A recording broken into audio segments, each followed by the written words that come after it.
এখন জেনে নিন এর সময় বা সংখ্যা। অন্তত দিনে ২ বার বলবেন।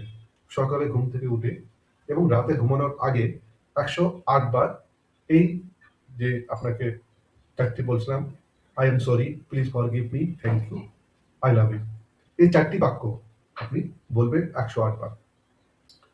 মনোযোগ ধরে রাখতে আপনি একটি আ গণনা নিতে পারেন, তসবির মতো কোনো কিছু নিতে পারেন, যাতে আপনার গুনতে সুবিধা হয়। এটি করতে মাত্র ৮ মিনিট সময় লাগে। এই কৌশল ব্যবহার করে অনেকে তাদের আটকে থাকা লক্ষ, লক্ষ টাকা ফেরত পেয়েছে। এমনকি ভালো চাকরিও পেয়েছে। এটি কেবল অর্থের ক্ষেত্রে নয়, শরীর বা সম্পর্কের উন্নতির জন্য সমান কার্যকর। শেষবারে একটি কথা বলি, এই কৌশলের কোনো পার্শ্ব প্রতিক্রিয়া নেই। তাই আপনি যদি আপনার জীবনের আর্থিক বাধাগুলো দূর করতে চান, আজ থেকেই এই সহজ পদ্ধতি শুরু করুন। মনে রাখবেন, আপনার চিন্তায় আপনার জীবনের বাস্তবতা তৈরি করে। তাই মনকে পরিষ্কার করুন, নতুন সম্ভাবনাকে স্বাগত জানান।